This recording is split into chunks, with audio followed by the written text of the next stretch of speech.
Saya juga pernah ditanya orang yang sebetulnya ya agak kurang ajar, tapi tak anggap bodoh saja lah daripada dianggap kurang ajar. Hebatnya apa Gus? Quran mengatakan wa kulu washrobu, sementara ini kitab suci yang sakral. Kenapa aja hanya bakas makan dan minum? Saya bilang orang bakas Alphard, bakas Mars, bakas planet Jupiter itu nggak keren karena nggak bakas nggak mati. Tapi kalau orang nggak makan mati, berarti Quran membakas kebutuhan dasar manusia. Jadi mendesak, makan tuh mendesak. Nah kenapa harus dibahas? Dalam hukum dunia manapun yang namanya mengambil milik orang lain itu harus pamit.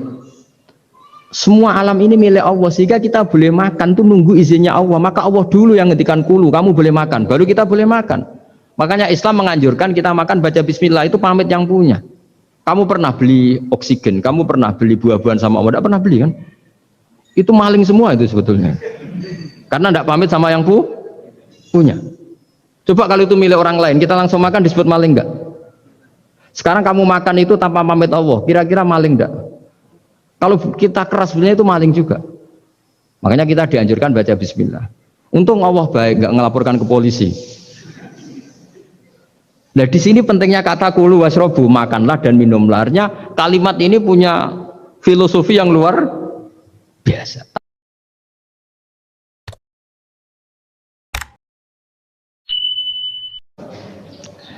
Bismillahirrahmanirrahim. Rabbi shrah li sadri wa yassir li amri wahlul 'uqdatam min lisani.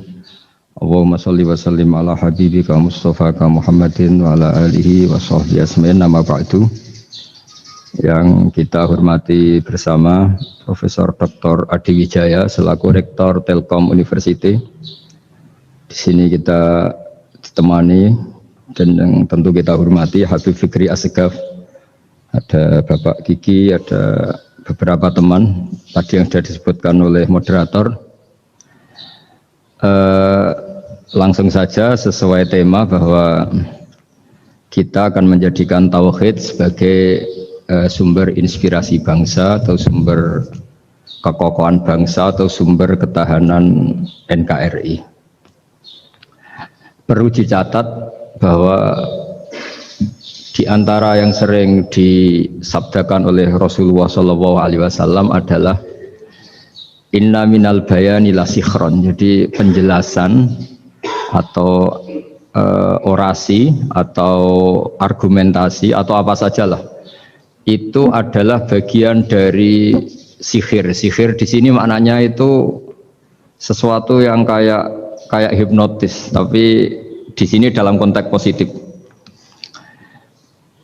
Dulu ketika periode Rasulullah Muhammad SAW itu pertarungan hak dan batil itu diolah pikir. Olah pikir yang diterjemahkan oleh artikulatif atau sistem verbal. Memang ini agak aneh. Jadi kalau mukjizatnya Nabi Musa itu fisik.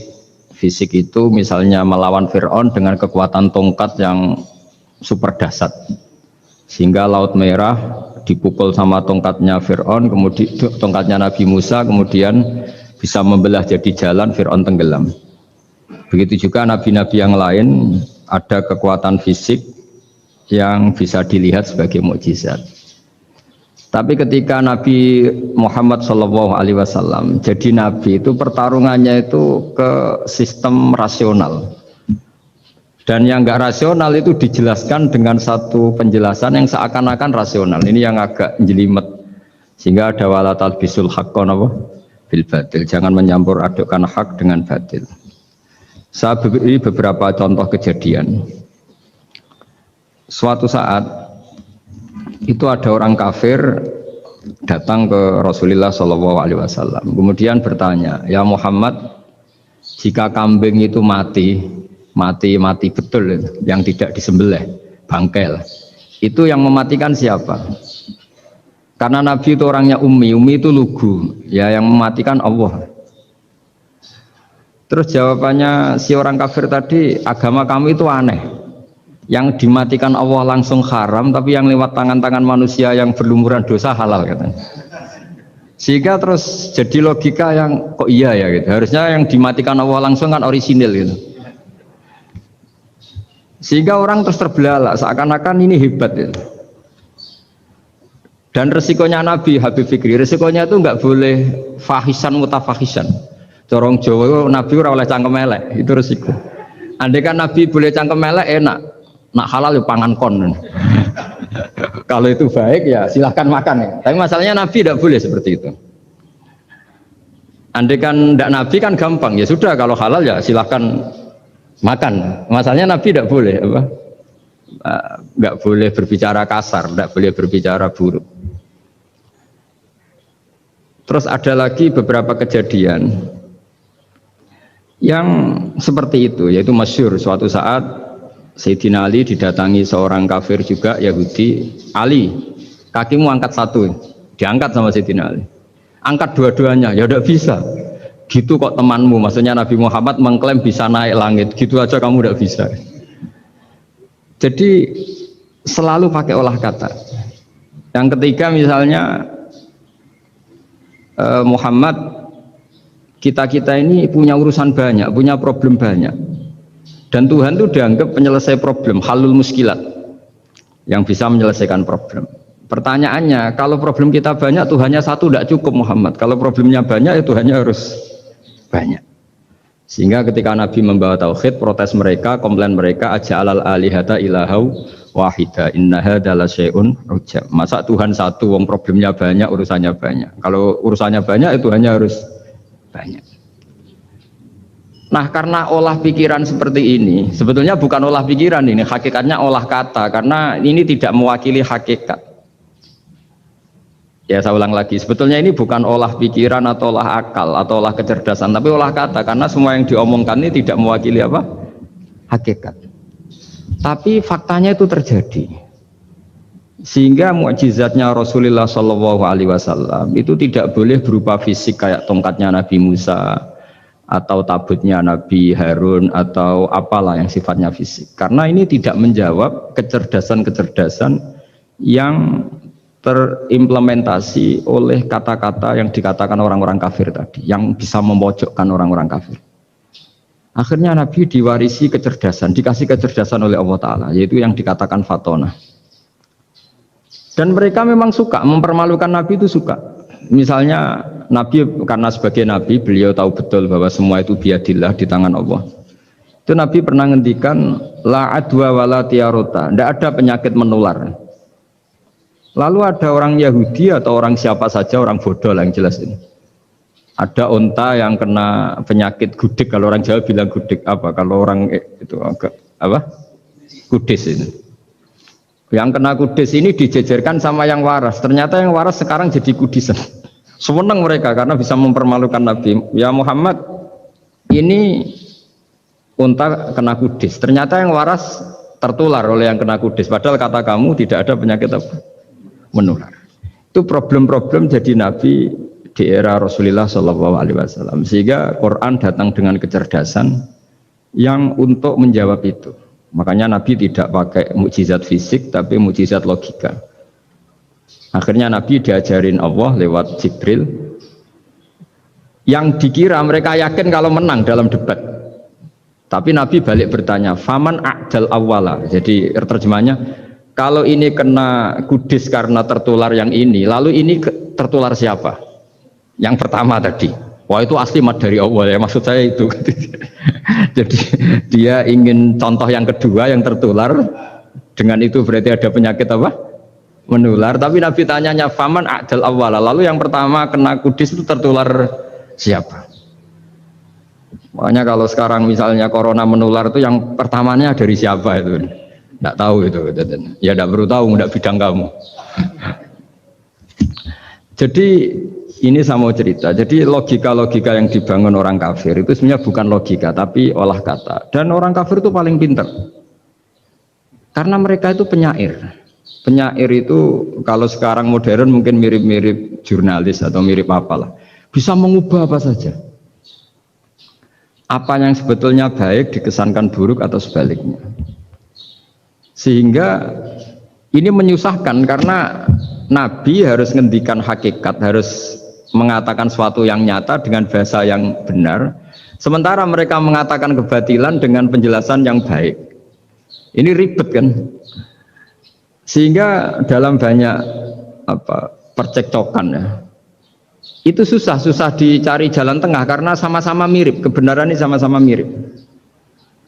Jadi misalnya yang masyhur dalam satu peristiwa besar, konflik antara Sayyidina Ali dan Sayyidina Muawiyah, itu konflik yang nggak bisa dihindarkan gara-gara kalimat, gara-gara kata-kata. Makanya sekeras-kerasnya pedang atau senjata itu masih keras apa? Kata-kata atau polemik lah atau apalah. Karena sekarang itu agak susah membahasakan. Ketika konflik Ali dan Muawiyah itu ada orang bilang, ya sudah, nahkum bi kitabillah. Sudah sekarang kita kembali ke kitabillah. Itu mereka megang mushaf. Mushaf ini yang saya pegang namanya mushaf. Seakan-akan itu benar karena orang Islam harus kembali kepada kitabullah. Pertanyaannya lalu Ali kata Ali, fadharabal mushafa biyadihi. Sayyidina Ali nepuk mushaf ini keras sekali. Sal hadal mushaf kata Sayyidina Ali. Kalau kita harus kembali ke Quran, coba tanya ini. Mushaf ini ya, mushaf seperti milik saya ini.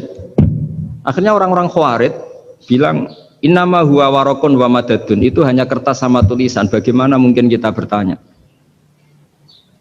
Pas itu adalah orang Khawarij itu orang yang nggak mau ngakui Ali, juga nggak mau ngakui Muawiyah, dan Sayyidina Ali sama Sayyidina Muawiyah sudah sadar mau bikin mediator, mau bikin solusi jalan tengah. Jadi sebenarnya dua beliau itu orang baik, gara-gara diprovokasi orang Khawarij terus jadi bentrok. Orang Khawarij bilang nggak ada Ali, nggak ada Muawiyah, yang ada adalah kitabullah, yaitu mushaf. Benar, secara zahir benar, memang orang Islam harus kembali ke mushaf. Tapi Sayyidina Ali pinter, sal hadal mushaf. Kalau gitu tanyakan mushaf itu.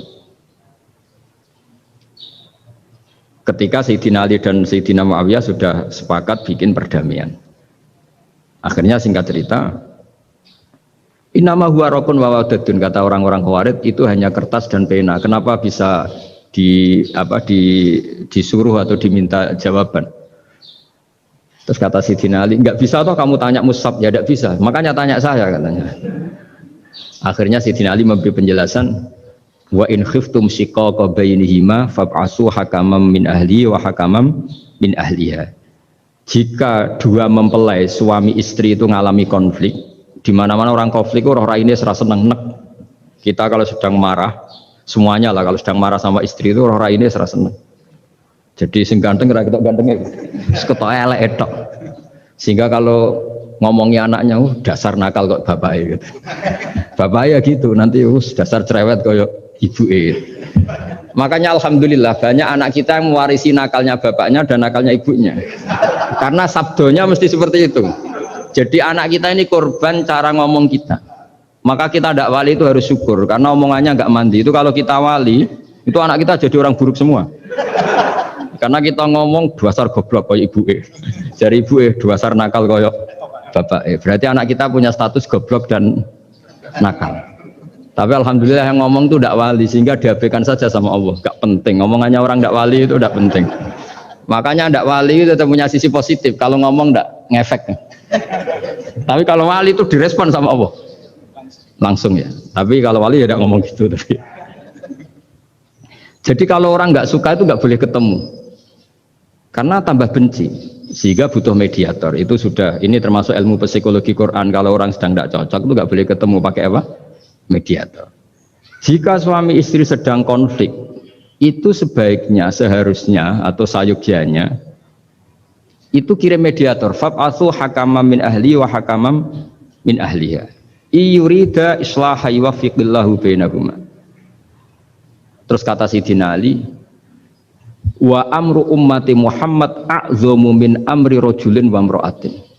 Dan urusan umat Muhammad yang kita sedang konflik dengan kekuatan besar dan bisa pertumpahan darah itu lebih ngeri timbang urusan suami dan istri. Itu saja solusinya mediator. Artinya sesepele itu urusan pribadi saja Allah menyuruh ada mediator. Apalagi urusan kita yang lebih dahsyat. Akhirnya mereka ngakui cara istimbat, cara ngambil kesimpulan Sayyidina Ali. Jadi ini masalah-masalah yang orang bilang seakan-akan benar. Sudah kita kembali ke Quran, kembali ke Quran. Quran yang mana? Wong kamu tidak paham. Lama-lama tanyanya cetakan mana ini? Ribet kan? Makanya saya ini bikin gerakan besar-besaran yang dulu saya ngaji tafsir lama sekali dengan Mbah Mun. Ngaji sama bapak saya, sekarang alhamdulillah sering diskusi sama Pak Quraisyab karena kita ini butuh dan saya punya teman akrab Gus Zofur juga doktor tafsir. Ya kalau kamu ingin tak sebut ya punya teman kalian semua untuk mengkaji apa? Tafsir. Itu memang kita butuh. Karena Quran itu teks. Teks itu harus difahami ahlinya karena tapi ketika orang ngomong ayo kita kembali kitab buah, kembali ke kitab buah itu kembali yang apa? Terus tentang apa? Sehingga banyak orang yang entah saking angkuhnya, entah saking benarnya tidak tahu. Saya tidak mau kembali kepada Quran. Kenapa? Saya tidak pernah keluar, saya di situ. Kembali itu kan sudah keluar baru kembali. Itu entah saking angkuhnya, entah saking benarnya tidak tahu. Mau kamu katakan angkuh yang masuk akal? Saya tidak mau kembali. Saya tidak pernah keluar. Memang saya sudah di situ. Benar mana? Bisa jadi ya sudah ini itu wilayah yang nggak jelas itu. Tapi bahwa mukjizatnya Nabi itu menerangkan sesuatu yang kayak iya kayak enggak. Karena orang kafir itu pintar mengemas kebatilan sebagai kebenaran. Jadi enak zaman Nabi Musa ngadepi Fir'aun yang karuan salah. Nabi Muhammad itu enggak ngadepi satu komunitas yang mereka punya jargon yang seakan-akan benar. Misalnya Ka'bah itu sakral, Baitullah. Orang kafir itu percaya keramatnya Ka'bah, percaya. Sehingga mereka kalau bikin berhala itu harus dekat Ka'bah, bentuk barokah Ka'bah. Gak kurang ajar gimana? Maka berhala-berhala itu paling banyak di dekat Ka'bah, karena supaya apa? Dapat barokahnya Ka'bah. Ribet kan? Kamu kafirkan tuh percaya barokah Ka'bah, tidak dikafirkan itu kurang ajar. Ka'bah kok jadi ruwet. Ribet banyak ngadepi. Itu susah memang ngadepi logika ya, makanya kan apa ya kayak kita ngerawat anak itu mau dilonggar nanti manja terus goblok, mau dikerasin nanti minggat, ribet kan. Jadi ngelola kebenaran itu tidak gampang. Lalu Nabi datang bil haqqil bayyin, dengan kebenaran yang nyata. Dimulailah dari surat diantaranya lam yakunil ladzina kafaru min ahlil kitab wal musyrikin munfakina hatta ta'tiyahumul bayyinah. Bayyinah itu siapa? Rasulun minallah yatlu suhufam mutahharah. Orang-orang kafir baik berkategori ahli kitab yaitu Yahudi Nasrani maupun yang berkategori orang-orang musyrikin yaitu orang-orang yang menyekutukan Allah yang non samawi, yang tidak punya kitab samawi. Itu tidak mau tercerabut, munfakin itu tidak mau tercerabut dari akar mereka hatta ta'tiyahumul bayyinah, sehingga datang kebenaran yang begitu nyata, begitu jelas. Saking jelasnya siapapun mau tahu dan nggak bisa dibatalkan oleh apapun, termasuk oleh perilaku sosial. Siapa itu? Rasulun minallah yatslu suhufam mutahharah, itu yaitu Rasulnya Allah yang membaca lampiran-lampiran suci, yaitu Quran. Sehingga Nabi datang dengan analogi pembanding. Orang-orang yang berpikir Tuhan harus banyak karena urusan itu banyak, problem banyak. Lalu Nabi bikin analogi. Andaikan kamu sebagai pembantu yang punya majikan banyak, perintahnya beda-beda, kamu mau enggak? Ya enggak mau, enggak enak Muhammad kalau punya bos banyak, perintahnya beda-beda, semuanya egois harus dituruti, enggak mau. Enak mana sama punya majikan satu? Enak satu Muhammad. Ya sudah, Tuhan kamu itu majikan kamu. Kalau banyak-banyak bingung kamu, perintahnya banyak nanti. Terus mereka mau, ya sudah Tuhannya satu saja. Jadi karena mereka mau tidak mau harus berpikir kalau Tuhan banyak berarti perintahnya banyak, memuaskan satu Tuhan dibenci Tuhan yang lain, memuaskan yang lain dibenci yang lainnya, pokoknya ribet. Hari ini minta dilayani, Tuhan yang satu minta dilayani, itu kan ribet. Jadi Nabi itu pakai logika yang gampang. Makanya ketika Allah menjelaskan itu, ngendikan Allah darabawa masalar rajulan fihi syuraka umutasakisuna wa rajulan salamal dirajul hal yastawiyani masalah. Alhamdulillah Allah bikin satu perumpamaan, ada orang yang punya majikan banyak, yang satu punya majikan hanya satu. Hal yastawiyani masalah, nasibnya enak mana? Enak yang punya majikan Satu, karena standarnya jelas, SOP-nya jelas. Akhirnya mereka sadar, oke, Muhammad Tuhannya satu saja. Lalu dalam pertanyaan-pertanyaan yang lain, misalnya tadi masalah Sayyidina Ali, masalah dibully lah kalau sekarang itu Nabi menjawab ya dengan rasional.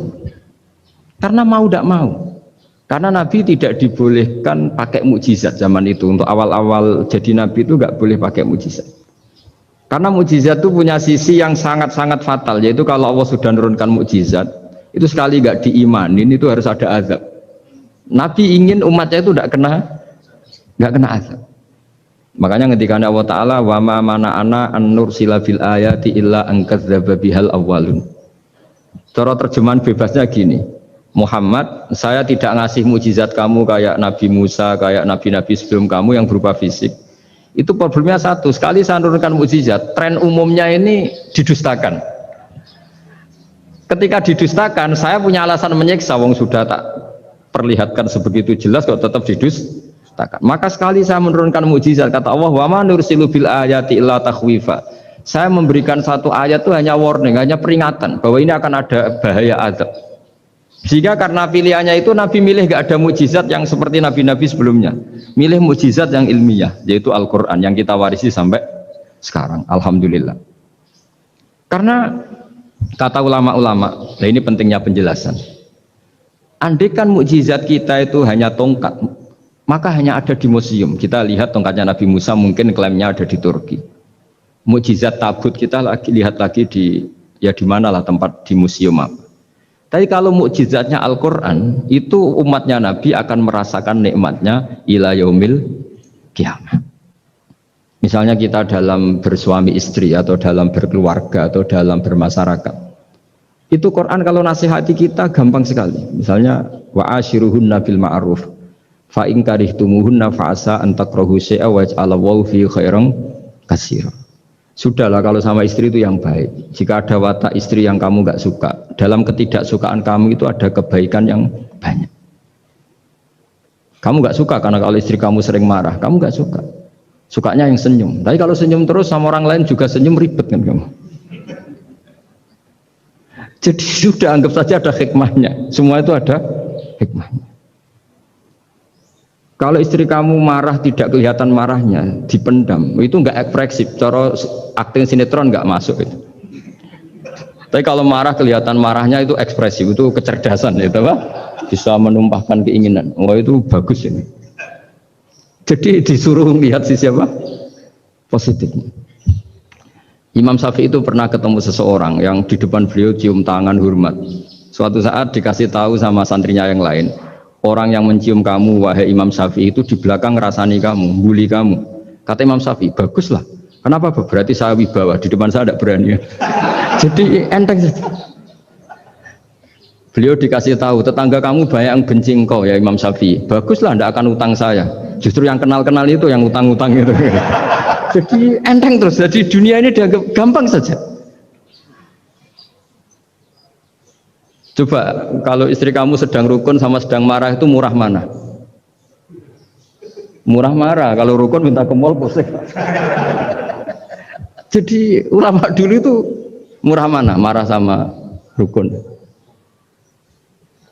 Kalau sedang harmonis minta kemana? Mahal kan? Kalau pas marah. Jadi ulama dulu itu lucu apa ya? Gampang sekali nanggapin sesuatu itu. Imam Abu Hanifah itu kalau ketemu yang utang beliau itu dia yang sembunyi karena malu. Kalau kita kan enggak yang sembunyi yang utang. Kalau Abu Hanifah enggak. Yang sembunyi itu Abu Hanifah. Kasihan dia malu kalau ketemu saya kan masih punya utang saya. Itu kalau kamu ingin jadi wali itu gitu. Kalau ketemu yang utang kamu yang lari. Itu bisa bank tutup karena yang lari yang ngutangin. Sangking. Dalam cerita-cerita wali itu unik-unik. Rabi'ah Adawiyah itu pernah kemalingan, itu beliau sembunyi. Malingnya nyari apa dia sembunyi. Habis itu ditanya, kenapa engkau sembunyi? Sama lu sama malingnya, karena rumah saya nggak ada yang bisa dimaling karena karena enggak punya apa. Jadi Ini kalau berpikir rasional kan ada Habib Fikri bahasa rasional. Ini tak latih berpikir yang agak rasional. Nah, Nabi itu diutus dalam kondisi masyarakat yang rasional. Sehingga repot. Dan yang tidak rasional itu punya kecakapan olah kata sehingga seakan-akan rasional. Makanya ada kalimat terkenal di kalangan ulama, kalimatu haqqin urida bihal batil. Omongannya benar, tapi maksudnya tidak benar. Kayak tadi, la hukma illa lillah. Tidak ada hukum kecuali yang ada di Quran. Tidak ada hukum kecuali yang diturunkan Allah. Pertanyaannya, apa itu? Ya Quran. Lah iya apa? Makanya kata Sidina Ali, ya sudah, sal hadal mushaf. Tanya mushaf kamu. Oh ya tidak bisa, itu kan hanya kertas sama tulisan. Makanya tanya ulama, kata Sidina Ali. Nah Quran itu bal huwa ayatum bayinatun fi suduril ladzina utul ilm. Quran itu begitu jelas sebagai solusi, tapi di hatinya orang yang punya ilmu. Sehingga kemudian lahir beberapa generasi tauhid. Yang paling masyhur dimulai tauhid itu yang masyhur ya, yaitu adalah ketika ada orang namanya Muhammad bin Jubair bin Mut'im. Itu bapaknya Muhammad ini namanya Jubair bin Mut'im. Itu dia orang kafir, masih kafir. Dia datang ke Madinah itu untuk negosiasi tawanan perang Badar. Dulu beberapa orang yang negosiasi sama Nabi itu ya nunggu di masjid. Singkat cerita, Nabi sholat maghrib baca surat Wattur wa kitabim mastur fi raqim mansur wal baitil ma'mur was saqfu fil marfu wal bahril masyur. Terus dia dengerin sampai Allah tanya, am khuliqu min ghairi syai'in. Kalau kamu tidak ngakui saya sebagai Tuhan, kata Allah, silahkan Anda berpikir bahwa alam raya ini dimulai dari ketiadaan. Atau kamu sendiri merasa sebagai pencipta alam raya ini, pencipta langit dan bumi. Itu namanya am khalaqus samawati wal ard. Itu orang itu disebut dahiyatul Arab, orang paling cerdas di Arab. Itu dia bingung. Dia selamanya kafir. Cara berpikir menuhankan berhala, Lata, Uzza, pokoknya menuhankan makhluk lah. Terus dia mikir, Muhammad ini kacau ya. Akal saya dihabisin, kata dia. Jadi cara berpikir dia pakai akal, dia tidak percaya mujizatnya Quran, tapi dia bilang Muhammad ini kacau, akal saya dihabisin. Akhirnya Nabi setelah salam dia menyatakan Islam, karena kata dia, Muhammad, akal saya habis oleh apa yang kamu baca. Nah ini saya mau menerangkan tauhid sebagai inspirasi, yaitu logikanya gini, langit bumi ini kan wujud itu punya eksistensi. Kalau langit bumi ini wujud, alam raya ini nyata, lalu kamu mengatakan sebelum alam raya ini ketiadaan, berarti ada satu kesimpulan, ketiadaan menciptakan yang ada. Itu malah gendeng bareng. Logikanya kan nggak kena. Al adamu yakhluqu maujudan, sesuatu yang nggak ada menyebabkan atau menjadikan sesuatu yang ada. Akhirnya padahal pertanyaannya tadi gitu, ya sudah kalau kamu nggak percaya saya sebagai Tuhan, sebagai pencipta awal, sudah ada usah Tuhan-Tuhanan. Tapi ya mari goblok bareng dengan mengatakan bahwa alam yang ada ini diciptakan oleh sesuatu yang tidak ada. Jadi Jubair, saya tidak mau goblok Muhammad, sudahlah iman saja saya, karena saya tidak mau goblok. Jadi agama ini datang dengan keceriaan berpikir. Sehingga Ibnu Hajar al-Asqalani mengatakan hadatin ja'a bil iltizat al-aqli. Agama ini datang dengan kenyamanan berpikir. Coba kalau Anda seorang profesor atau seorang doktor atau seorang ilmuwan, kemudian Anda diajak goblok dengan teori baru bahwa sesuatu yang ada itu diciptakan oleh yang tidak ada. Mau enggak kamu? Mau semengira sesuatu. Diajarin sesuatu yang ada diciptakan oleh yang tidak ada.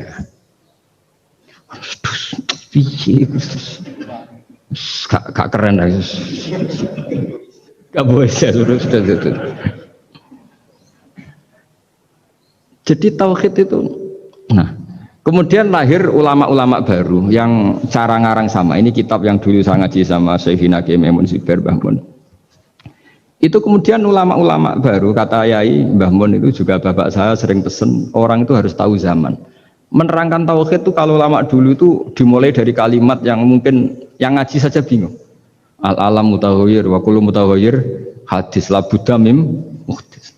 Itu sampean dengar mesti dianggap jimat, itu apa itu doa apa gitu. Doa jalbur rizki apa gitu.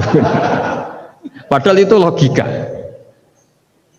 Tapi terus ulama-ulama modern itu ngarang seperti ini ada gambar. Ini kitab yang saya dulu ngaji sama Ahmad, itu digambar seperti ini. Maksudnya digambar seperti ini gini, penjelasannya gampang.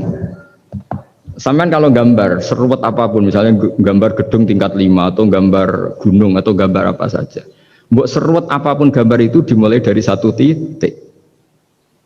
Tadi hadhil awalim kulluha, bahwa alam semua ini dimulai dari nuqtatil wujud, ada titik wujud.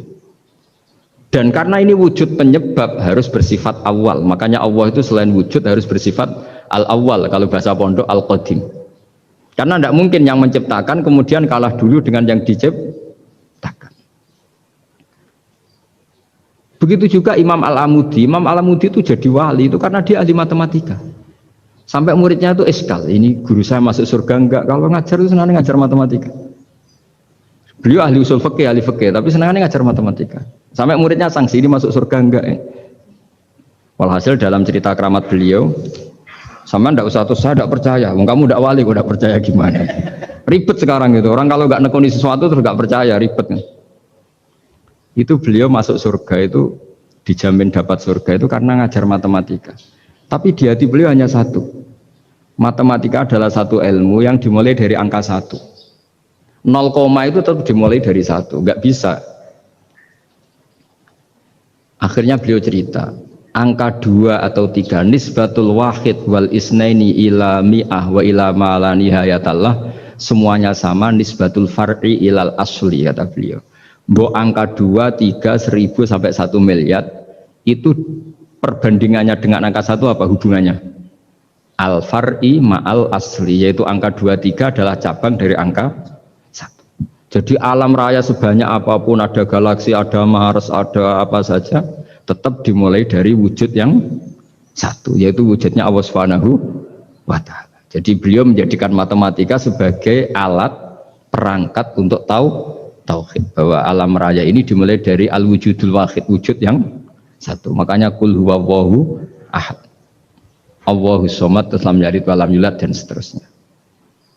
Nah, makanya ketika orang menyoal hukum adat yang menipu kita, adat itu sunnatullah yang kita lihat, itu Quran mesti mengembalikan wahwaladzi yabda'ul khalqa tsumma yu'idu wa huwa ahwanu alaih. Sebagian di surat Yasin diterangkan ansha'aha awwala marrah. Ketika kita lama sekali, namanya manusia itu lahir dari seorang bapak dan ibu, ini lama sekali. Yang namanya telur itu lama sekali lahir dari ayam, keluar dari ayam. Yang namanya pohon besar itu mesti dari biji yang kecil. Karena lama itu terjadi, seakan-akan kita ngomong, kita berkeyakinan tahu-tahu ada pohon besar itu mukhal, tahu-tahu ada manusia ini mukhal. Makanya ketika ada figur yang bernama Isa bin Maryam, itu orang kafir Yahudi itu menolak, bagaimana mungkin ada manusia tanpa bapak. Oke, itu menyalahi prosedur lazim, protap lazim. Tapi kata Allah gimana? Inna masalah Isa indawahi kamasali Adam. Kalau Isa mukhal karena tanpa bapak, harusnya Adam lebih mukhal karena tanpa bapak, tanpa ibu. Jadi artinya apa? Allah tetap mengingatkan bahwa kudroh saya yang pertama itu menjadikan semuanya mungkin tanpa perangkat adat.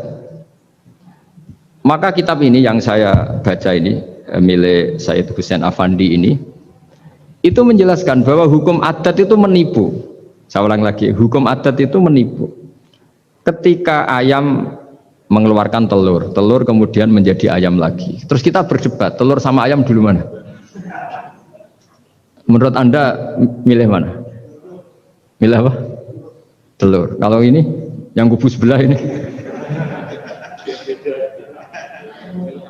Ayam apa telur?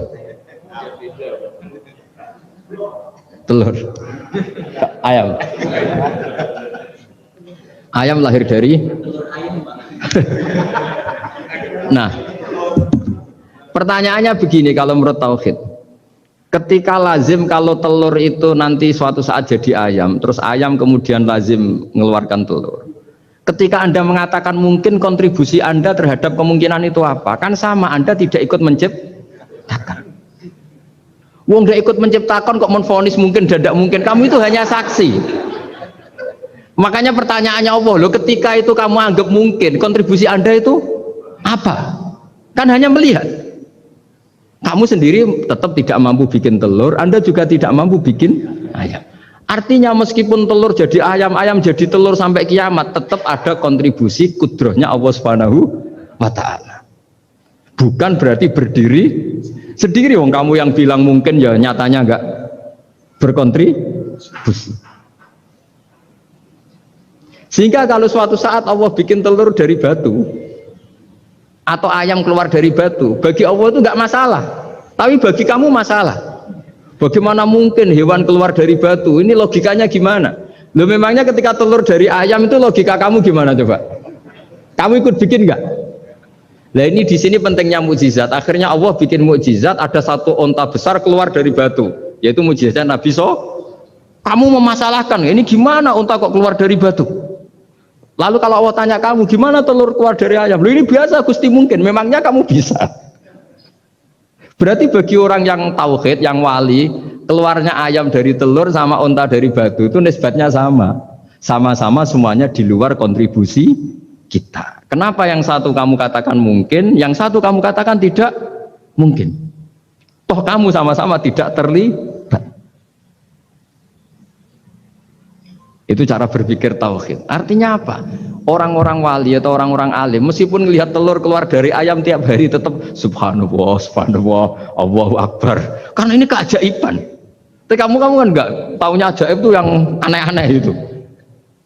Makanya banyak cari kiai aneh yang gondrong, yang enggak pernah mandi gara-gara kamu itu suka aneh itu gara-gara. Dong ini ya. Dong itu tahu ya. Jadi buat sesering apapun alam raya ini ada siklusnya, biji jadi pohon, pohon kemudian mengeluarkan buah-buah ada biji, semuanya yang berkontribusi hanya kudrohnya Allah Ta'ala. Tidak mengikat Allah bisa bikin tanpa itu semua. Makanya Allah selalu memperbarui mukjizatnya, termasuk ada onta besar keluar dari batu, yaitu mukjizatnya Nabi Soleh. Kamu nggak boleh menyoal ini mukhal gimana? Karena itu nggak mungkin, ukuran nggak mungkin apa? Kamu nggak bisa bikin kan? Sama telur keluar dari ayam kamu bisa bikin, sama-sama enggak. Nah di sini pentingnya ngaji ya. Makanya Allah ngendikan innallaha la yastahyi ayyadriba masalam ma ba'udatan fama fawqah. Allah itu tidak malu bikin contoh nyamuk. Karena nyamuk ini mukjizat yang besar. Sudah hewannya kecil, di situ ada ususnya. Ususnya ada uratnya. Coba kalau kamu bikin nyamuk itu. Kalau yang santri agak nakal itu ya ada alat kelaminnya, ada uratnya. Coba jenengan bayangkan nyamuk kecil kan? Itu ada uratnya enggak? Ada ususnya ada uratnya. Uratnya ada bakterinya. Pusing kan kamu? Jadi sebetulnya ayat Allah yang dasar itu bukan dinosaurus tapi nyamuk. Bikin uratnya dinosaurus masih gampang, hewannya besar paling uratnya segini. Itu pesan di Juwana bisa lah. Tapi kalau pesen organnya apa? Nyamuk. Perutnya seberapa? Sudah gitu dia di dalamnya ada calon anaknya. Lebih kecil, banyak lagi jumlahnya coba. Nah ini agama ini datang dengan akal. Jadi kelihatan ada mukjizatnya Quran karena menyontohkan nyamuk. Dan kelihatan mukjizat kalau dijelaskan pakai logika. Yaitu kayak apa susahnya bikin nyamuk, sudah kecil ada organnya ada uratnya ada kumannya ada uratnya. Pusing enggak? Makanya tidak ada kampus yang siap memaklumatkan diri sanggup bikin nyamuk karena ya enggak sanggup tadi. Lah itu mukjizatnya Quran. Jadi agama ini ketika ulama-ulama ja'a bil iltizazil aqli, agama ini datang dengan kenyamanan berpikir. Makanya kita nanti kalau mau mati itu yang seneng saja. Kita tidak tahu caranya hidup, tahu-tahu lahir, tahu-tahu hidup, tahu-tahu punya hutang, tahu-tahu banyak masalah, tidak tahu kita. Nanti kalau mati juga gitu, nggak ingin mati, tahu-tahu mati. Nanti nggak tahu-tahu bangkit. Makanya sudah alaiha nahya wa alaiha namut wa biha nubasu insyaallah taala minal. Makanya kata Sidina Ali kalau ada orang susah hidup, kamu lahir keinginan kamu apa keinginan Allah? Ya keinginan Allah. Kamu mati, misalnya orang frustasi ingin mati ya tidak bisa mati. Kalau Allah tidak menghendaki ya tidak mati. Ya sudah, zaman kita hidup ya tidak bisa mengelola kehidupan ini ya sudah. Kalau mati juga tidak bisa mengelola kematian ini. Makanya terus kita diajarkan inna sholati wa nusuki wa mahyaya wa mamati lillahi rabbil alamin. Berhubung kita tidak tahu ya sudah, hidup kita, mati kita semua di tangan Allah. Sudah kita pasrah saja. Senais jame mati, mati aja, serah usah pamit, sudah mati aja, sudah gak ribet.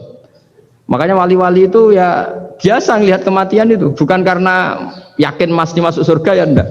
Kata wali-wali itu di dunia itu hanya Allah yang ngurusi kita, ya Allah, nanti di akhirat ya sama. Itu tauhid ya. Jadi saya ulang lagi ya, jangan terjebak hukum adat. Karena dalam hukum adat itu sebenarnya Anda tidak aktor tapi hanya saksi. Yang namanya telur keluar dari ayam, ayam mengeluarkan telur. Tapi sebetulnya ini tidak mengikat. Allah bisa saja bikin hewan dari yang lain. Kayak tadi mengeluarkan untanya Nabi Soleh dari batu yang apa? Besar.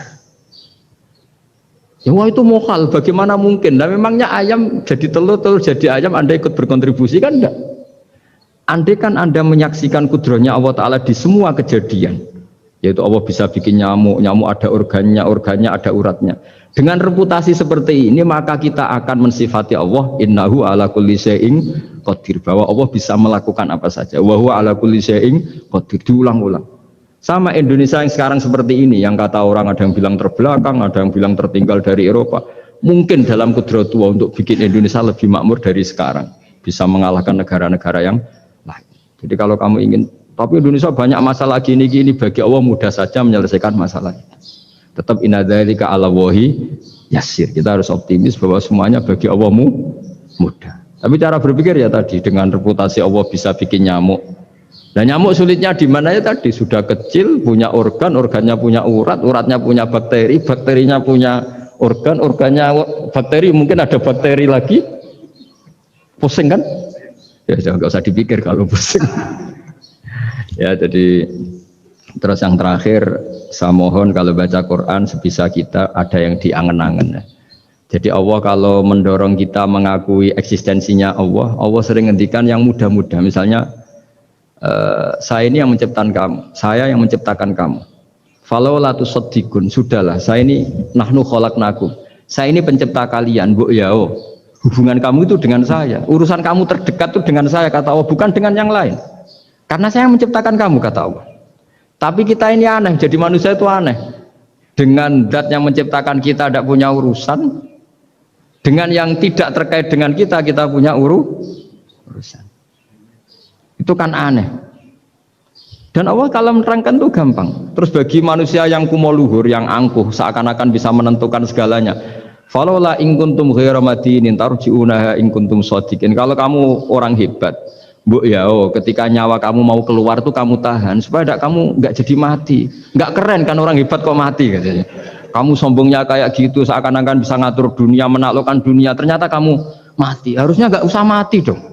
Kata Allah, falaula in kuntum ghaira madinin tarji'unaha in kuntum shadiqin. Makanya falaula idza balaghatil khulqum wa antum khina idzin tanzurun. Mbok ya orang-orang yang keren, yang merasa hebat, yang biasa ngatur dunia, mbok ya ketika mati itu jangan mau. Ya, ini sensitif wilayah. Ya saya kira demikian ya, semoga lewat ngaji ini kita kembali ke tauhid yang benar lewat penjelasan-penjelasan yang akli, yang rasional. Saya pastikan agama ini datang dengan al-iltizadul akli, kenyamanan berpikir. Kayak apa susahnya kita dengan jadi ateis? Karena harus punya rumus bahwa yang ada diciptakan oleh yang tidak ada. Itu kan jadi aneh. Makanya ukuran iman, salasun man kunna fihi wajada halawatal iman. Ciri utama iman itu nyaman, halawah itu manis. Karena ya itu tadi apa yang dibawa oleh Quran dan hadis sesuai akal kita. Maka masyhur di kalangan para ulama ada pepatah, laulam yakun maja'a bihi Muhammadun dinan lakana fi aqlin nasi hasanan. Kalau saja Muhammad tidak maklumatkan kalau ini agama, akal pun akan setuju bahwa yang dibawa itu hal yang luar biasa. Karena agama ini tidak lam yusodim al-aql, agama ini tidak akan menentang akal. Liqaumi ya'qilun liqaumi yatafakkar. Kalau ada orang bilang akal saya itu menolak faham agama, itu akalnya yang perlu dicek. Ada masalah itu pasti. Ya, saya kira demikian. Assalamualaikum warahmatullahi wabarakatuh. Pertanyaannya jangan banyak. Kok barbar. Baik, alhamdulillah telah mendengarkan paparan yang cukup sangat menarik dari Gus Baha. Monggo kalau ada pertanyaan dari Bapak Ibu sekalian di sini, silakan mungkin. Monggo Mas. Semua Mas.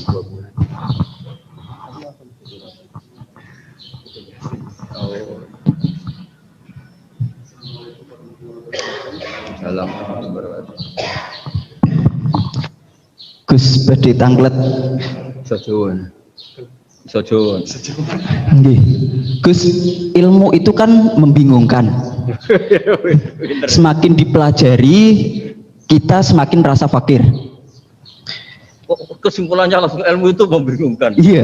Kita ambil menurut saya, jangan Tapi ilmu itu juga paradok, Gus. Semakin dipelajari kita semakin tahu, semakin ingin membaca, tapi kadang kita juga merasa takut dengan ilmu itu sendiri. Pertanyaan saya, apakah itu hal yang wajar, Gus? Oh, iya, bagus.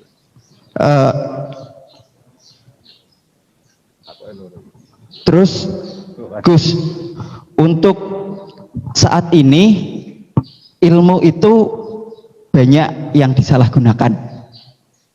Orang yang berilmu dibuat salah dan disalahgunakan. Pertanyaannya adalah supaya orang yang benar itu tetap benar walaupun disalahkan dan disalahgunakan, guidance-nya itu apa, Gus?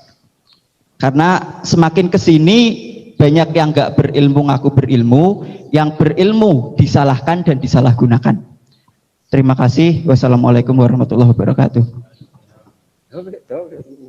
Anak buah jenengan. Oke, matur nuwun. Mas Ahmad Saifuddin. Pertanyaan itu kesimpulannya agak jelas itu, tahu-tahu. Ilmu itu menyenangkan, bukan membingungkan. Enggak, itu maksudnya gimana kok tahu-tahu ilmu itu gimana tadi? Membingungkan. Misalnya ilmu tentang apa? Ilmu tentang IT. Iya. Yeah.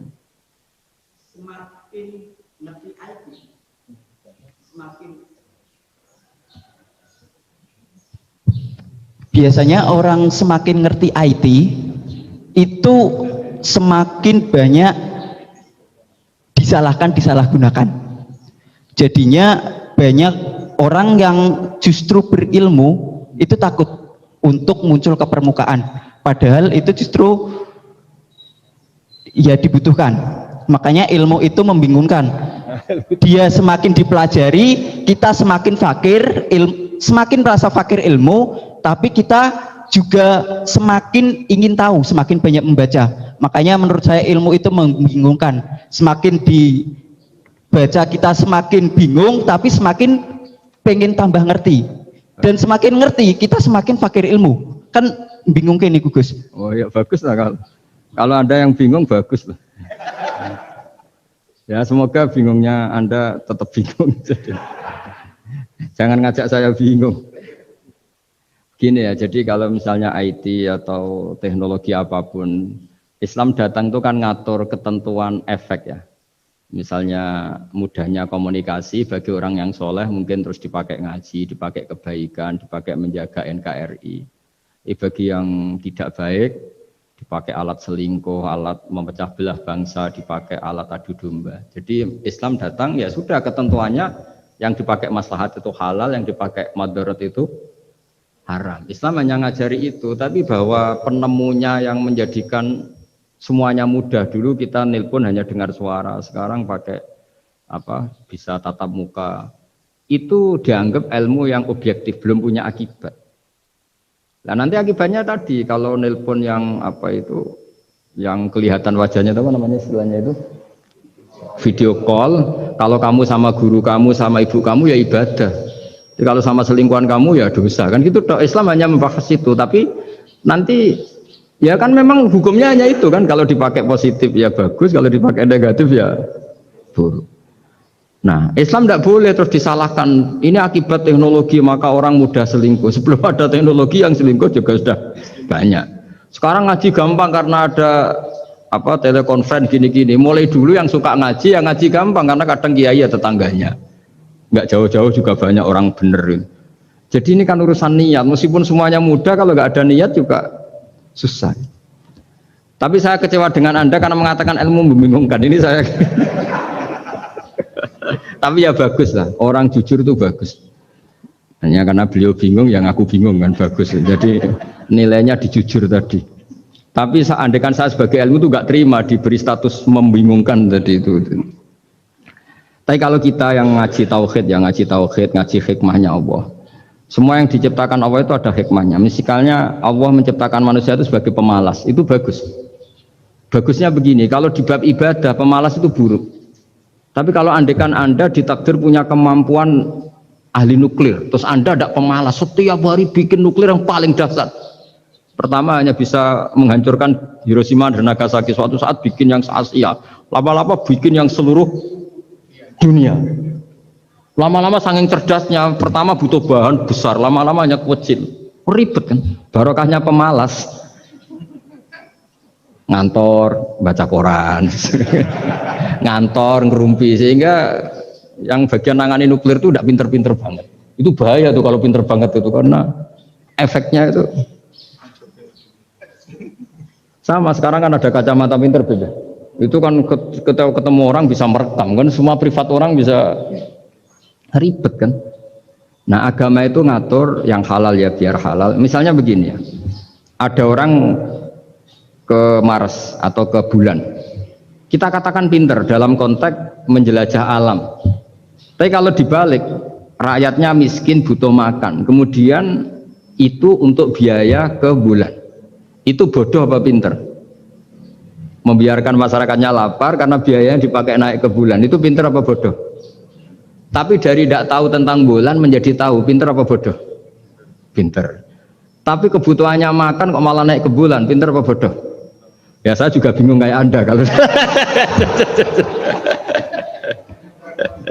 nggak apa-apa ya memang ilmu ada sisi membingungkannya ya, nggak apa-apa lah, bingung-bingung dikit nggak apa-apa, tapi ya kira-kira sudah bingungnya tambah.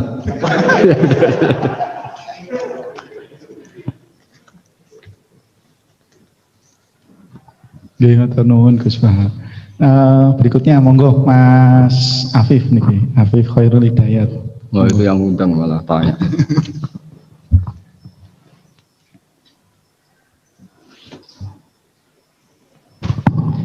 Bismillahirrahmanirrahim. Assalamualaikum warahmatullahi wabarakatuh. Terima kasih atas kesempatannya. Gus Baha izin bertanya, bagaimana cara paling efektif membendung pemikiran-pemikiran neo-khawarij di lingkungan kampus? Matur suwun. Wassalamualaikum warahmatullahi wabarakatuh. Wah itu jawabnya paling gampang. Biasanya kewajiban itu dibebankan sama yang terkait. Jadi itu tidak saya itu pasti. Saya kan kiai pesantren, kamu kan orang kampus, berarti kewajibannya di Anda bukan di saya. Di mana-mana kewajiban itu dibebankan sama, ya, sudah ya itu jawabannya gitu. Jadi kalau istri kamu yang rewel, jangan tanya saya, istri saya rewel gitu. Kewajibannya ya kamu cari solusi gitu. Kalau Anda punya Pak Komisaris kurang memikirkan jenengan, ya jangan tanya saya, jangan tanya ini. Begini ya, sebetulnya kita juga kadang salah mengkategorikan. Ada neo-khawarij, ada Islam ekstremis, ada moderat. Itu omongannya peneliti ya, itu kan peneliti itu harus mengkategorikan, terus sampling ilmiah harus diputuskan ini kategori apa, solusinya apa, tapi itu analisis. Sebetulnya masalah itu tidak sesulit itu ya. Kalau Allah menghendaki gampang saja. Misalnya Anda berpikir neo-khawarij, kemudian anak Anda sakit, yang ditakdir nyuwun sewu harus hutang tetangga, kebetulan yang ngutangin itu orang Islam moderat. Ini yang sering lupa para analis itu, saya ulang lagi, para analis itu mbok ya ngregani pangeran. Saya itu sering ketemu para analis, sering saya ingatkan, mbok ya kamu itu ngregani Allah. Allah itu punya hak untuk kreasi, punya hak untuk ngatur, punya hak untuk menentukan. Kita misalnya begini, kadang berpikir orang neo khawarij tadi itu bisa nggak ekstrim kalau bacanya buku ini atau ngikuti pikirannya tokoh ini, itu kita.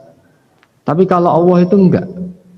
Saya beberapa kali ada kejadian orang begitu benci misalnya sama Muhammadiyah atau benci sama NU atau benci apa. Itu marine mergo anaknya pacaran terus nikah. Mulane corong Jawa gedeng tapi nyanding. Itu dulu banyak kiai yang benci Muhammadiyah. Barang anaknya besanan ya baik-baik saja. Karena nanti cucunya jadi Muhammad NU. itu buahnya ada 1-2 itu.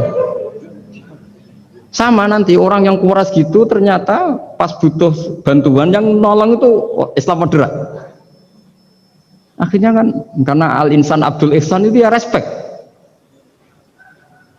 Jadi, nah tapi kita sebagai analis ngiranya kalau pikiran itu dilawan pikiran, tidak mesti juga. Jadi manusia itu segampang itu. Dulu yang namanya Abi Sufyan itu bencinya sama Nabi, Masya Allah juga sebaliknya. Tapi ketika Ummi Habibah jadi istrinya Nabi, itu kebencian yang penggemar Abi Sufyan dan Nabi cair. Begitu juga Juwairiyah. Makanya ketika ada konflik besar antara kelompok-kelompok itu, karena mereka sebagian sudah jadi istrinya Nabi itu, mereka bilang asharu Rasulullah SAW. Jadi konflik yang se-ekstrem itu selesainya pakai besanan. Ashar itu besanan. Mau tukaran gimana? Mau benci Muhammadiyah gimana? Cucunya sekarang sudah Muhammad NU. Yang NU juga cucunya sekarang, ya sudah. Akhirnya ya baik-baik saja. Jadi tidak udah ada solusinya. Kalau Allah sudah menghendaki nanti gampang saja. Sama jangan tanya, lah kapan itu Gus? Yang sadar Tuhan kamu tanya ya, tanya sama Allah. Jawabannya wallahu a'lam. Tapi saya mohon para analis jangan corong Jawa ojo ngilani pangeran. Tuhan itu diberi hak untuk menyelesaikan karena banyak yang di luar dugaan. Wahsy itu menjadi mukmin justru setelah membunuh Hamzah. Khalid bin Walid menjadi mukmin justru setelah menang di perang Uhud. Tapi kalau Allah menghendaki segampang itu. Yaitu ketika Khalid bin Walid menang di perang Uhud karena sahabat melanggar perintah Nabi harus tetap di atas gunung, sementara mereka melanggar turun ke gunung. Itu Khalid bin Walid itu, wah Muhammad itu luar biasa. Anak buahnya melanggar saja dikasih sanksi, apalagi kita. Ini berarti orang yang sangat diperhatikan oleh Tuhannya. Terus dia cara berpikir begitu. Akhirnya masuk Islam. Banyak orang masuk Islam itu malah pas menyembah Tuhannya, Tuhan berhala. Itu ada orang Arab, zaman Arab dulu. Pas mau nyembah berhalanya, pas ada luwak kencing di kepala berhala itu. Terus dia, aduh punya Tuhan kok gak keren, gimana? Terus masuk Islam. Jadi dia dapat hidayat pas keliru. Kalau dalam cerita kewalian ya Sunan Kalijogo itu, dia jadi muridnya Sunan Bonang. Kenalan pertama karena begal Sunan Bonang. Pas begal malah jadi murid. Jadi kalau Allah itu punya sekian cara. Kadang kiai itu gak bisa mengislamkan orang, tapi banyak mahasiswa punya pacar non muslim itu yang islamkan pacarnya. Ribet kan kalau sudah mau apa coba itu memang. Ya sudah, Allah itu diberi hak ya tetap Allah sebagai Tuhan itu tidak usah. Mbah Mun itu diantara yang sering dikatakan beliau itu, dulu saya juga agak protes dengan tanda kutip, tapi beliau ngendikan ya saya sami'na wa ata'na. Kata beliau gini, hak sok itu sing gawa agama nang Indonesia itu pegawai negeri, yang bawa agama kemana-mana itu pegawai negeri. Saya sempat protes, lah santri bah, mau santri karuan mau santri. Tapi setelah saya jadi kiai, ya bebas, setelah saya jadi kiai, ini kan sudah jadi kiai betul, sudah jadi kiai betul, tanpa SK kan kiai.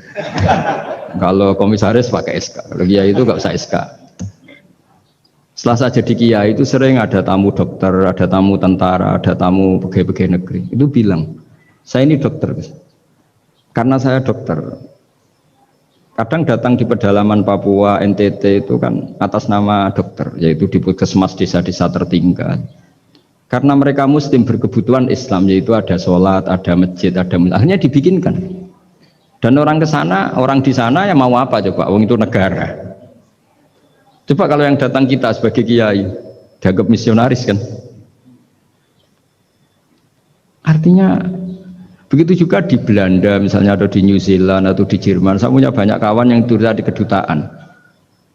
Gara-gara persahabatan mereka duta besar, mereka muslim. Gara-gara muslim berkebutuhan bikin masjid. Akhirnya di negara-negara non-muslim juga banyak masjid, dibikin kedutaan, dibikin mahasiswa. Nah, tapi kalau kita jadi analis, mungkin kita hanya agama ini diajarkan oleh ulama, dibawa oleh santri. Tapi tidak seperti itu. Nyatanya Allah dengan kehendaknya bisa saja menyalurkan agama ini lewat PNS, lewat macam-macam. Jadi Allah itu maha kuasa. Makanya kita ini hanya bersaksi bahwa innallaha ala kulli syai'in qadir. Nah kita sebagai kiai memang bantu mengenalkan ahkam fikihnya yang detail-detail itu. Tapi kalau yang menyebarkan Islam itu Allah punya cara. Saya kemarin pas ketemu Habib Quraisy, di antara yang diceritakan itu, orang Inggris itu kadang kenal Islam itu ya lewat Muhammad Salah itu, pemain bola itu. Karena mereka tidak ingin ngamati kiai, yang ingin diamati pemain bola. Jadi pertama, itu orang Prancis itu tidak benci Islam itu gara-gara Zainuddin Yazid Zidane itu. Zizou itu loh, itu namanya Zainuddin Yazid. Yazid Zainuddin, kena bahasa Prancis jadi Zinedine Zidane. Itu dulu imigran dari Aljazair itu dibenci sama orang Prancis. Tapi setelah yang membawa Prancis juara itu adalah seorang Zidane. Itu terus mereka agak benci Islam karena yang membawa kebanggaan Prancis juara dunia. Apalagi kalau nggak salah pas itu ada 3 pemain Muslim Prancis. Orang ngira orang Prancis tidak benci Islam kan nunggu toleransi beragama lewat buku-buku toleran. Ternyata enggak, karena pemain bola aja Pak. Kalau Allah menghendaki, sampai jurnal-jurnal di Prancis setelah juara dunia siapa bisa membenci orang Aljazair? Mereka harga kita, mereka martabat kita. Padahal dulu pandang sebelah. Dulu itu orang di Inggris, pemain Inggris itu kalau mau sholat susah, mau puasa susah. Terus mereka ingin minta hak puasa kalau musim puasa. Tapi menjadi mudah di luar dugaan. Manchester City dibeli Sulaiman Al-Fahim. Ya sudah, mau apa coba manajernya yang punya Muslim. Nah, larang sholat tak pecat kan? Ya akhirnya ya malah ada masjid. Pelatihnya kalau ada yang puasa gitu, monggo dari akan mau apa coba. Segampang itu kalau Allah mengubah dunia. Makanya disebut ya muhawwilal ahwal hawil ahwalana ila ahsanil hal, ya muqallibal qulub sabit qalbi ala dinik. Ya udah, pokoknya semua itu ya kita ikhtiar tapi tetap yakin Allah yang punya cara. Dalam sejarah yang terkenal Islam masuk Indonesia itu tidak lewat ustadz, lewat pedagang. Versi ya sejarah yang terkenal meskipun banyak versi. Gara-gara ada pedagang, mereka Muslim mau tidak mau ya tetap berkehidupan Muslim. Berhubung kehidupan Islam itu menarik, simpatik, akhirnya banyak yang menjadi Islam. Jadi ya sudah seperti itu. Ya saya kira demikian. Terakhir loh, waktunya. Ya sudah.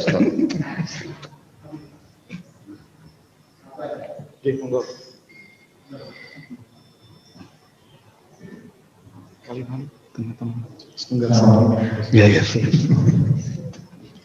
Ribet ya anak buah minyak.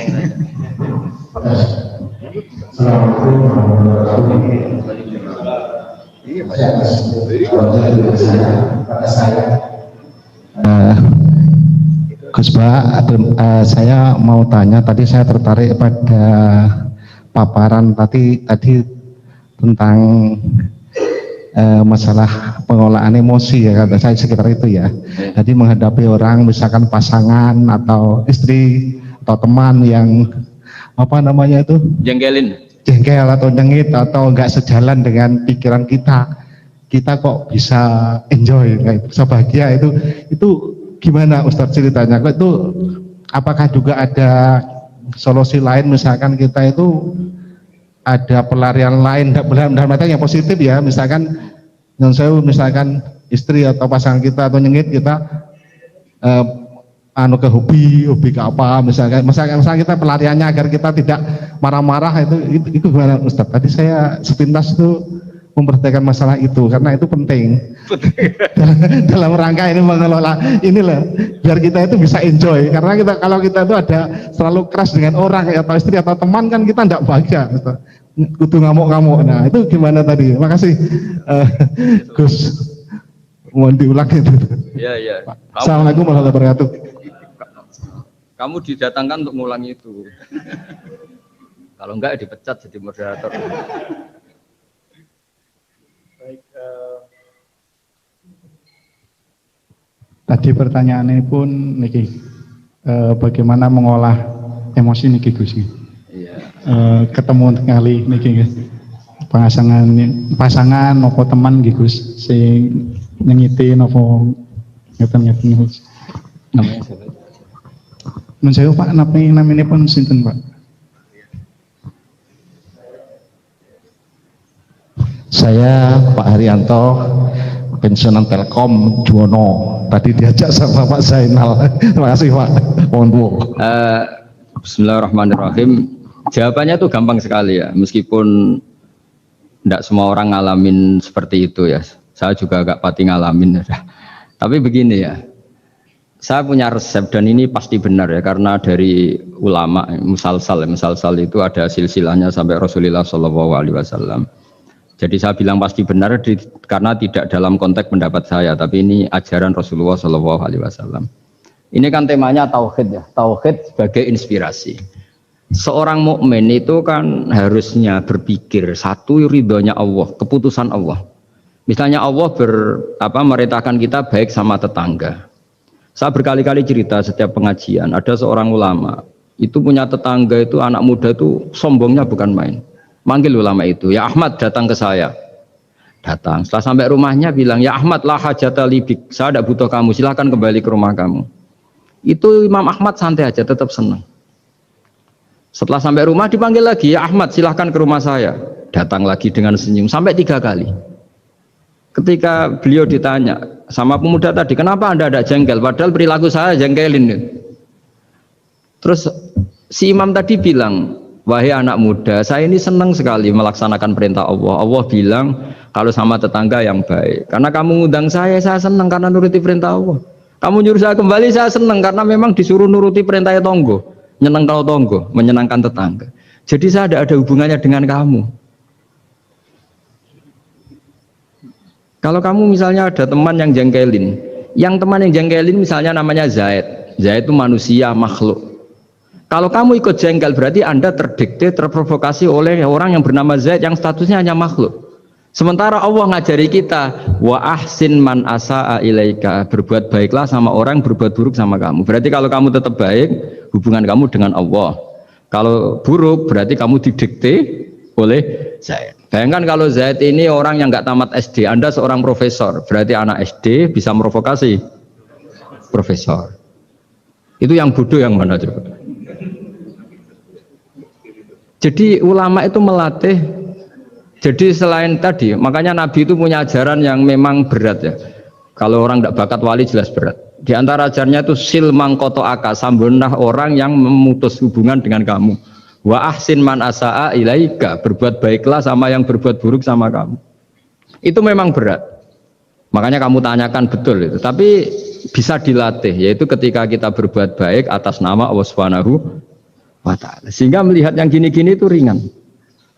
Itu kan sama seperti kiai-kiai yang dakwah di kampung-kampung pedalaman, sudah gak tahu haknya kiai, gak sopan. Lalu itu Nabi itu ketika dakwah itu kalau nuruti mangkel itu ya mangkel.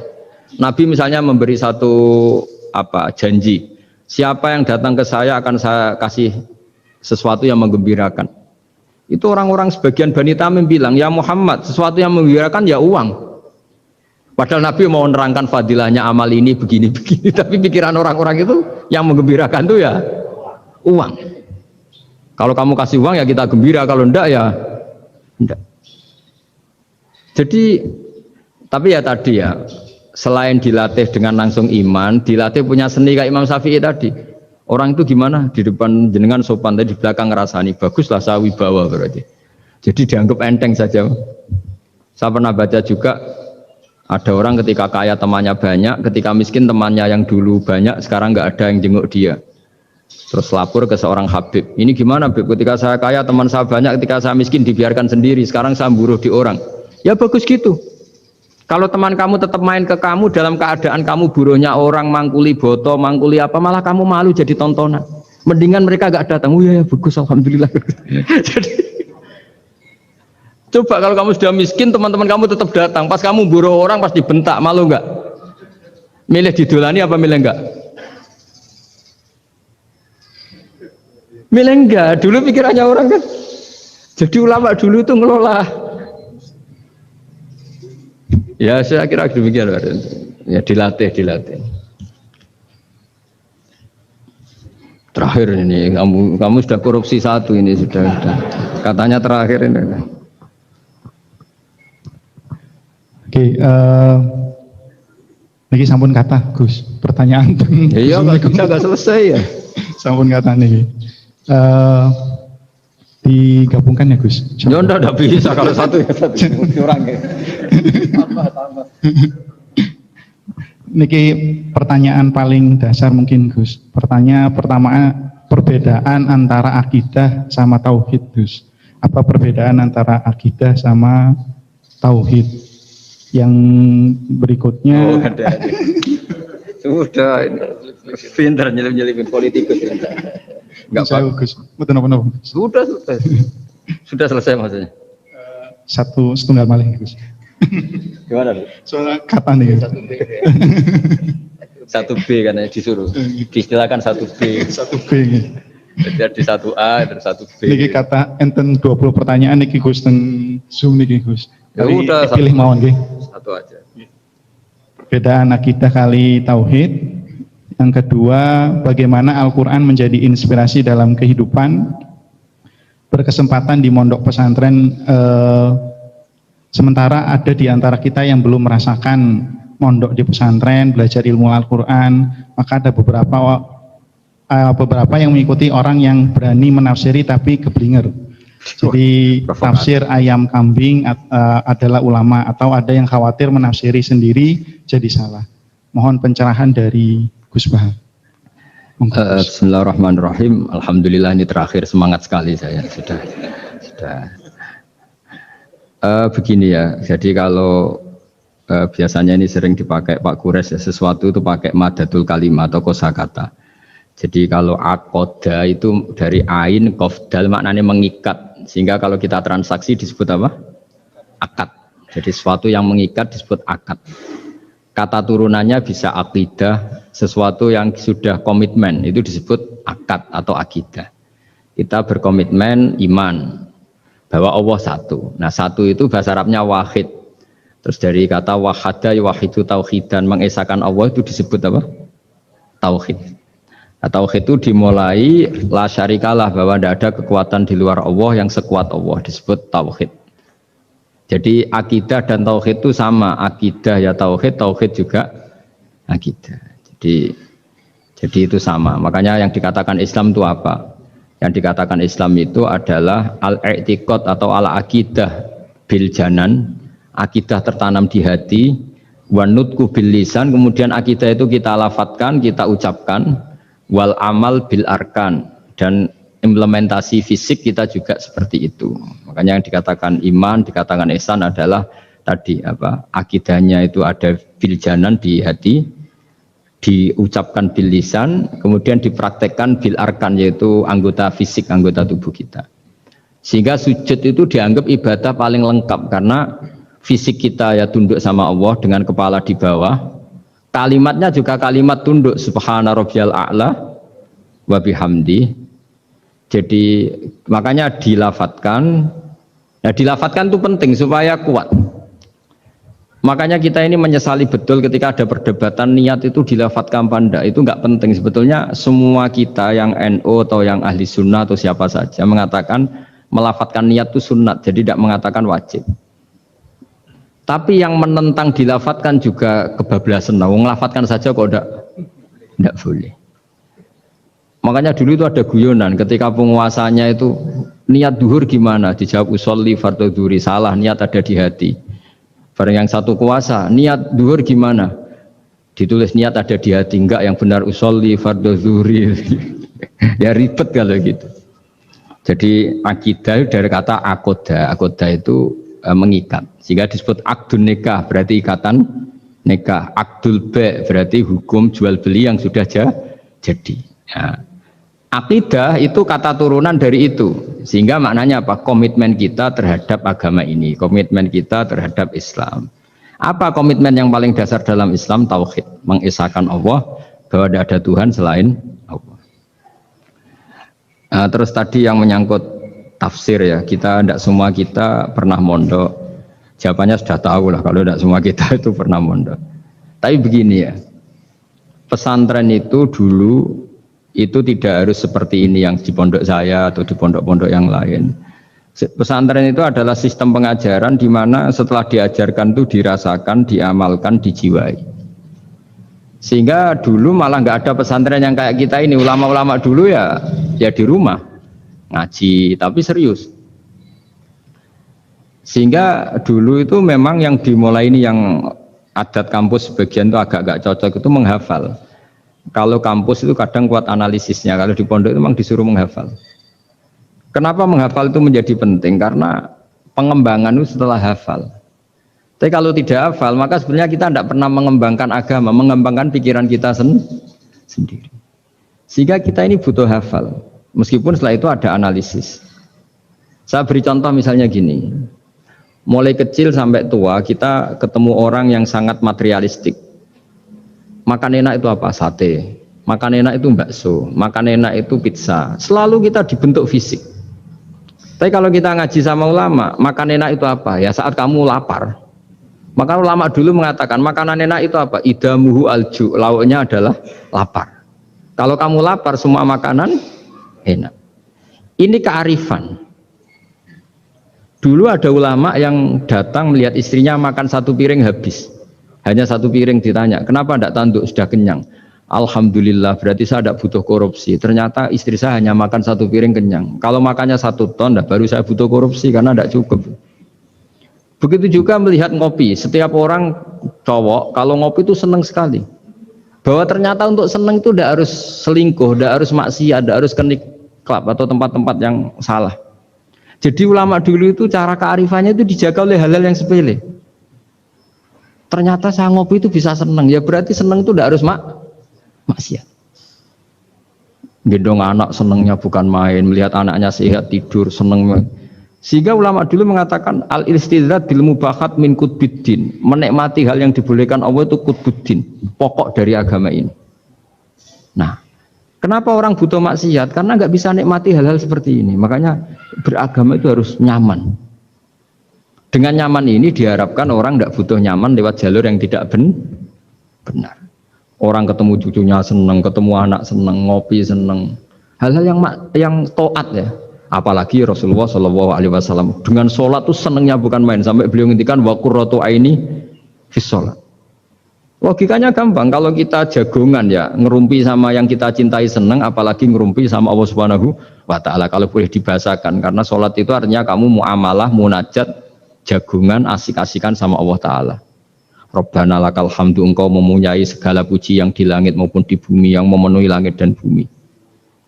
Jadi itu yang harus jadi solusi bangsa ini. Coba misalnya malam-malam macet, andai kan malam-malam banyak yang tahajud, kan Jakarta itu tidak macet.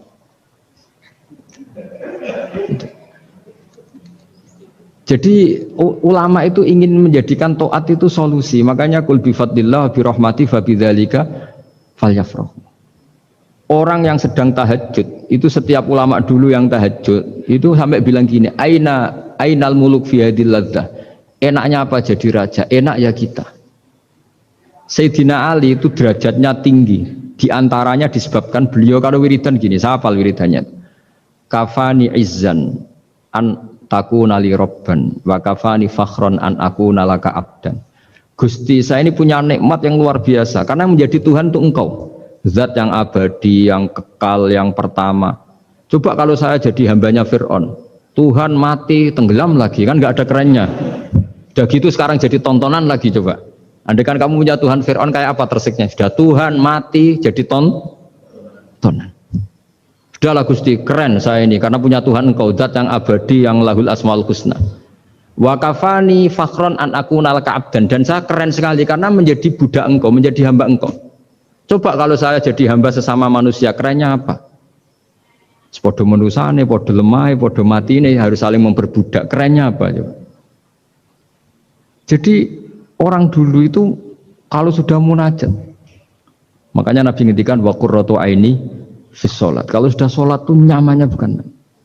Jika masyhur dalam cerita-cerita ketika Umar kena panah, dan panah itu bentuknya kayak pancing, kalau ditarik sakit karena bentuknya kayak jangkar itu. Umar minta apa? Nanti tarik ketika aku sholat. Ketika sholat beliau ditarik beliau tidak kerasa. Dan itu harus dilatih. Ya tadi. Jadi, nah, Quran saya tanya orang yang sebetulnya ya agak kurang ajar. Itu harus ditafsirkan seperti ini. Kalau tidak, maka orang akan menanyakan. Hebatnya apa Gus? Quran mengatakan wa kulu washrobu, sementara ini kitab suci yang sakral. Kenapa hanya bakas makan dan minum?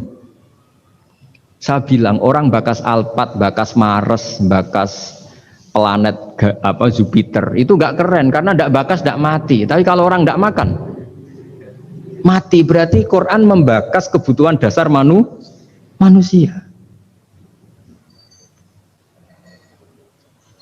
Jadi mendesak, makan tuh mendesak. Nah, kenapa harus dibahas? Dalam hukum dunia manapun yang namanya mengambil milik orang lain harus pamit. Semua alam ini milik Allah, sehingga kita boleh makan tuh nunggu izinnya Allah. Maka Allah dulu yang ngendikan kulu, kamu boleh makan, baru kita boleh makan. Makanya Islam menganjurkan kita makan baca bismillah, itu pamit yang punya. Kamu pernah beli oksigen, kamu pernah beli buah-buahan sama Allah, tidak pernah beli kan? Itu maling semua itu sebetulnya. Karena tidak pamit sama yang punya. Coba kalau itu milik orang lain, kita langsung makan disebut maling enggak? Sekarang kamu makan itu tanpa pamit Allah, kira-kira maling enggak? Kalau kita keras sebenarnya itu maling juga. Makanya kita dianjurkan baca bismillah. Untung Allah baik, enggak ngelaporkan ke polisi. Nah di sini pentingnya kata kulu wasrobu, makanlah dan minumlah. Artinya kalimat ini punya filosofi yang luar biasa. Tapi andaikan ini ditafsirkan orang yang nggak ngerti Quran, nggak ngerti tafsir, nggak punya adzauqus salim, rasa yang baik, maka memang ya ngomong Quran harus ahlinya, sehingga kualitas kulu wasyrobu itu luar biasa. Saya sering sujud syukur karena ayat itu, ya Allah betapa baiknya engkau mengizinkan kita makan rizkimu, hanya modal baca apa? Bismillah. Sudah gitu oleh ulama dikatakan bismillah hanya sunat, kalau enggak juga enggak apa-apa, cuma sedikit kurang ajar lah ngomong. Tapi kalau kamu tidak ahlinya, maka terus malah tanyanya tadi, loh Quran yang katanya hebat kok hanya bakas makan dan minum. Coba misalnya ke Mars itu hebat, coba sudah kamu ke Mars tanpa makan, tetap pokoknya itu makan. Ketika orang mau menjajaki, mau nempat di Mars atau Jupiter, pertanyaannya apa? Di sana ada air enggak? Ada makanan enggak? Penelitian pertama apa coba? Di sana ada makanan enggak? Iya kan? Yang pokok berarti apa? Makan. Itu kira-kira contohnya Quran yang dibaca ahlinya. Itu nanti dengan kualitas seperti itu, pemahaman seperti itu. Udah jangan macam-macam lagi. Udah ditutup pakai subhanallah. Alhamdulillah selesai juga ini. Dipekerjakannya selesai juga. Buat tembus.